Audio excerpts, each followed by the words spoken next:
Are you guys good?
Good morning. It is now 11:30. We'll go ahead and begin our briefing. My name is Isaac Sanchez. I'm a Public Information Officer assigned to the Valley Fire. And I'd like to welcome everybody to our September 10th briefing for the Valley incident. I would like to remind everybody to please silence your cell phones, and if you have any conversations, please take them off to the side area. There will be no questions initially while the speakers are speaking. Please hold all questions until all presentations have been given. I'd like to kick this off by introducing California Incident Management Team 15 Operations Section Chief Mike Milkovich. Good morning. I'm going to give you a little history of the fire. Fire started out here east of the Ludlow area and progressed significantly on the first day in that 4,000 acre realm. Over the following few days, with a west wind, the fire moved down to the east and basically is in the same location that we see now. We then had our east wind event come in with outstanding work by your firefighters. We were able to hold this west side in essence to the same footprint the fire was in the day before. Nothing short of amazing that we were able to hold the fire there.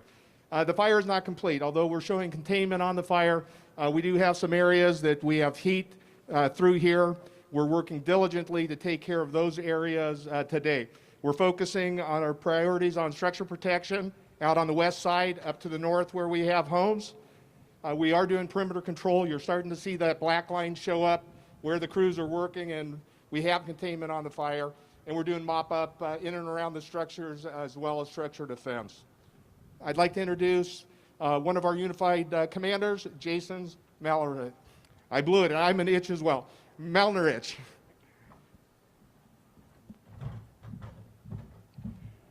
Good morning, everybody. Thank you for being here. Jason Malnarch, CAL FIRE San Diego, the San Diego County Fire.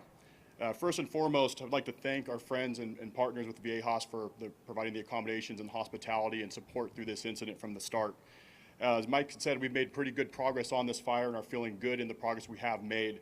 I'd like to recognize the firefighters on the ground for the efforts they put forward through their hard work and commitment. Attention to detail. They have made a tremendous amount of success out there. We are currently at 17,665 acres. Minimal growth since the last press conference 2 days ago.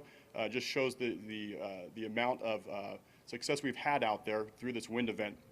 Currently sitting at 32% containment, and we do expect those containment numbers to continue to go up as we move forward over the next couple days. Couple things, as you guys are well aware, we've had red flag conditions throughout the state of California. They've been for the long haul, a lot of work ahead of us, and we currently have 29 major complexes throughout the state of California that's requiring a significant amount of resources and strain, both locally and throughout the state, as well as other states coming in to assist. 37 new fires just yesterday in initial attack status, just to show the amount of additional strain that comes up in those, in addition to those prolonged incidents that we are now dealing with. Currently, there's over 2.6 million acres that have been consumed by vegetation fires this year throughout the state of California. And again, 3.1 million acres, over 7,600 fires in 2020 alone. And with that, for additional details on the Valley Fire, I'd like to introduce my partner, Unified Incident Commander Tom Klimo.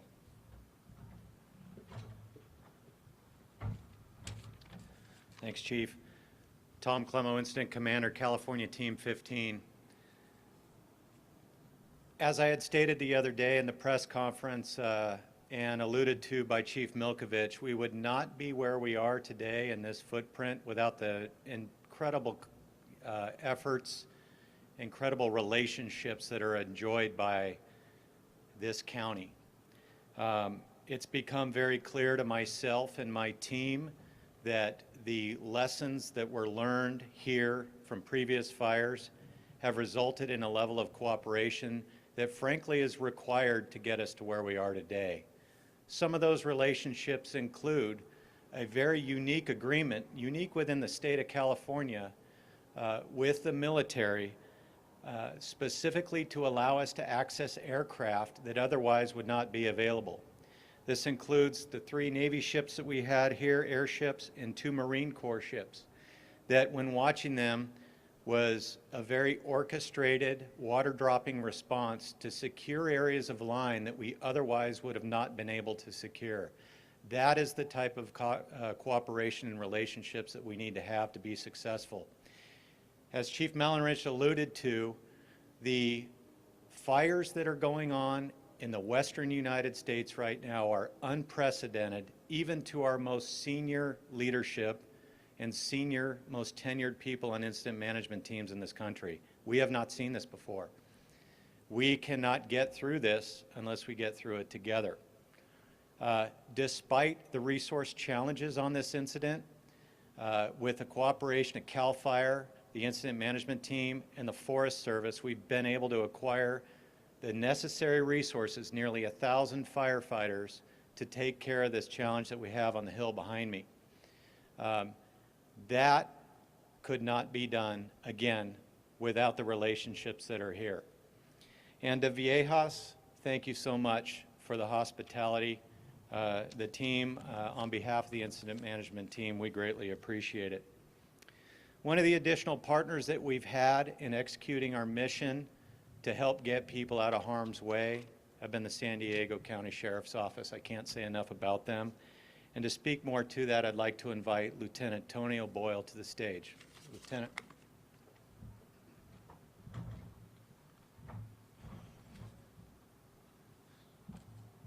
Good morning, folks. I understand that this fire incident has caused a great deal of stress, anxiety, and frustration among the residents, and we empathize with that and anyone who has been affected by the fire. I just would like to assure everybody that every decision that comes from our unified command is done with the #1 priority of preservation of life and safety. I would like to talk a little bit about repopulation. We have some areas that are still under evacuation order. We would encourage everybody to stay out of those areas. Just because you don't see smoke or flames doesn't mean there aren't hazards in there, and there are. Down power lines, gas leaks, unstable boulders and hotspots, so please stay out of those areas. Most of the areas actually have the evacuation orders have been lifted and changed to evacuation warnings, but we would encourage everybody to be vigilant and be ready to evacuate because conditions could change. What we would like everybody to do as well is, so you get the most up-to-date information immediately, register for evacuation alerts at readysandiego.org. I'd like to talk about some of the road closures as well. We still have some soft closures in effect, and so people understand what a soft closure is. It means that the road is closed and the only people who can pass are law enforcement, fire, and critical infrastructure such as gas, electric, those kind of vehicles. We do also have some resident-only closures. What resident-only closures means is that residents who can prove that they are from that area can access the area. So please be prepared to carry ID showing that you have a residence in the area you're trying to get into. Please, folks, if you're not from the area, stay away. It's not a time to be getting photographs. It's not a time to be flying drones. It's not a time to be getting video. Stay out of the area because it only inhibits fire's reaction to the issues that they have out there. Residents can find tips on how to safely return home at sdcountyrecovery.com. Thank you very much, and I would like to turn you over to Supervisor Tangenberg.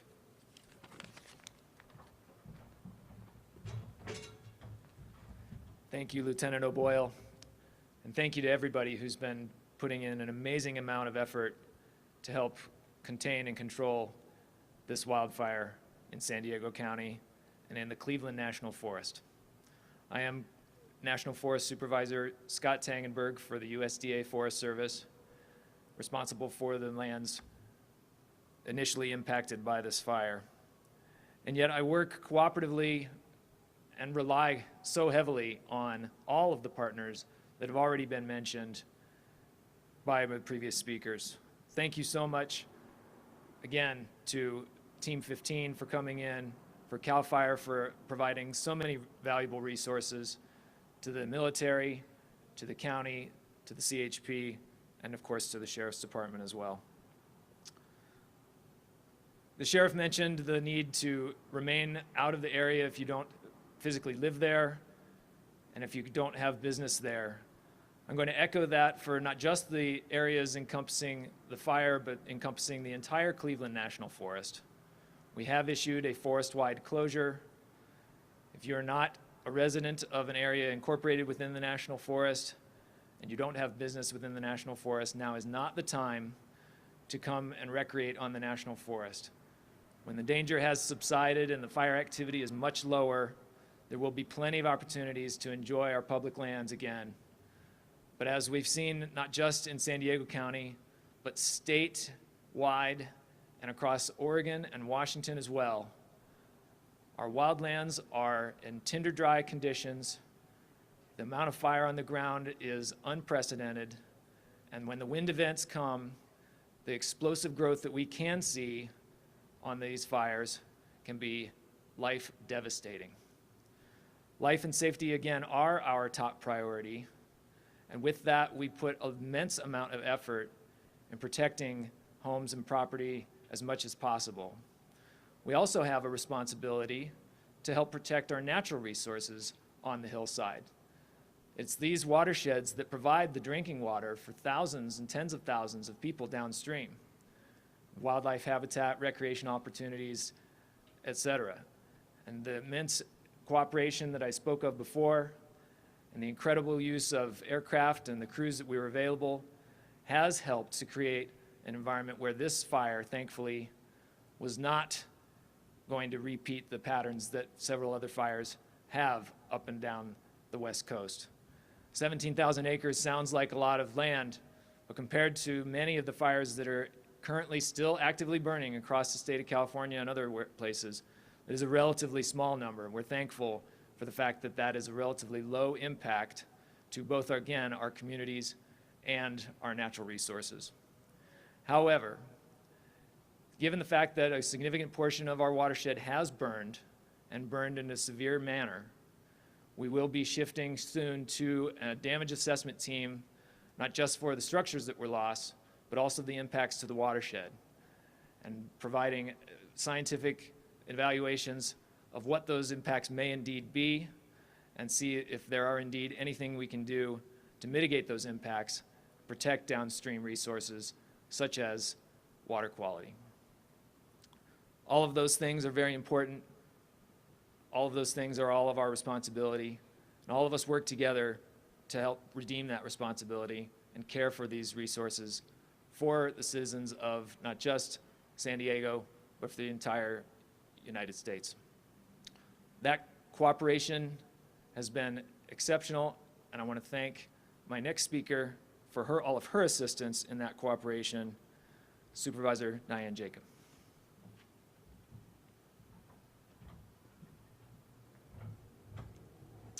Good morning, and thank you very much, and particularly a huge thank you to all those that have been on the front lines.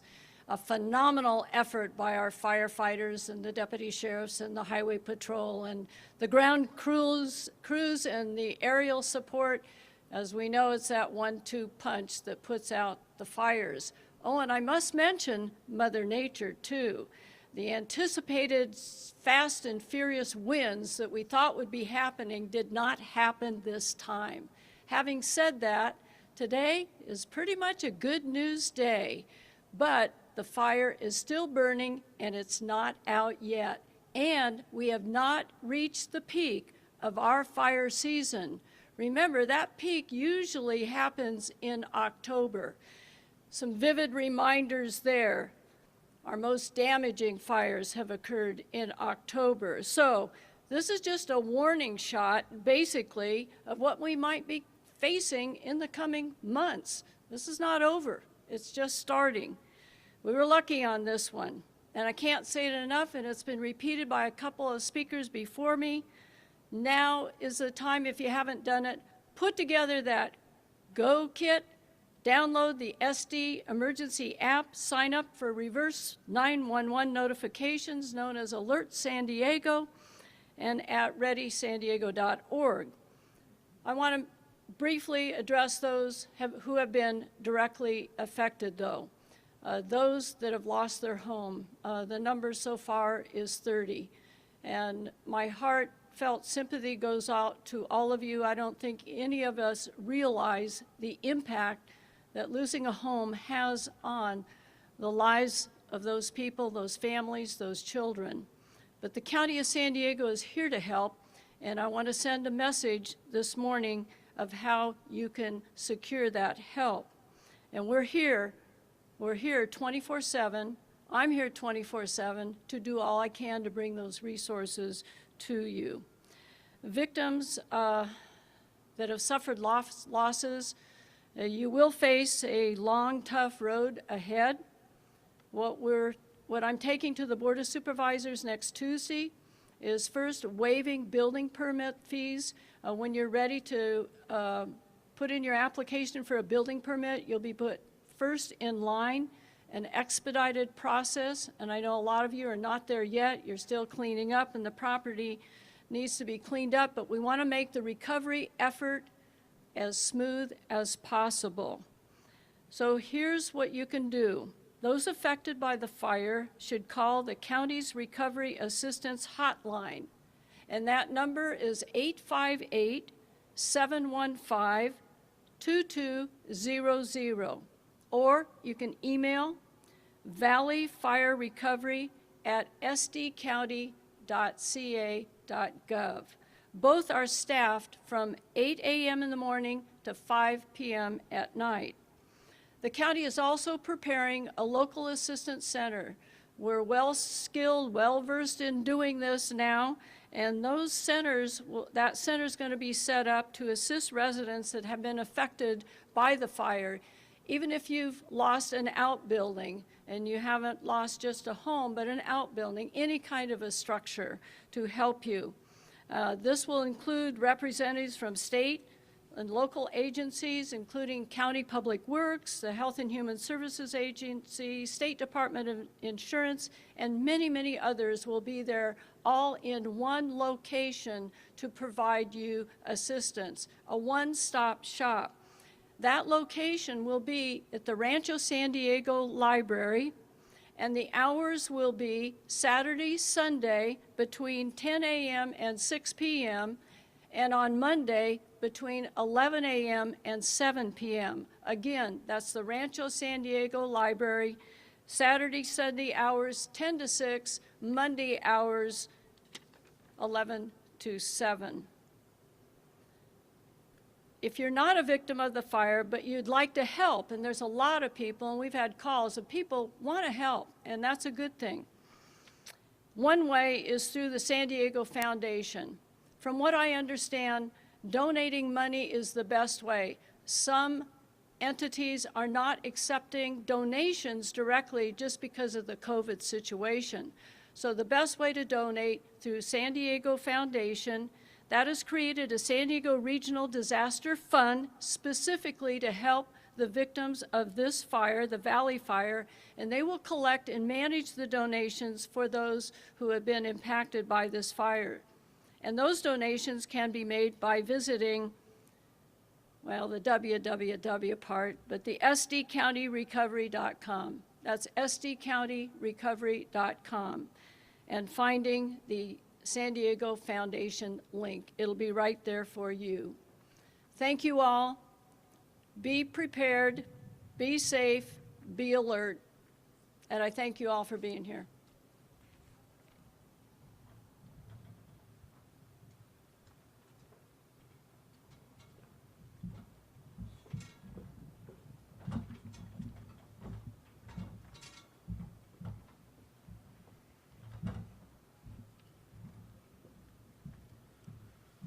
Thank you, everybody.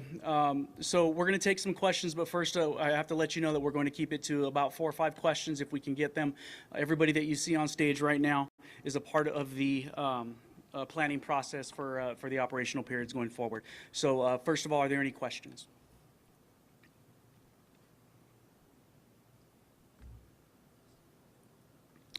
Okay, sounds like it was a thorough briefing. Thank you, and we will reach out via email if we have any additional briefings coming up. Thank you.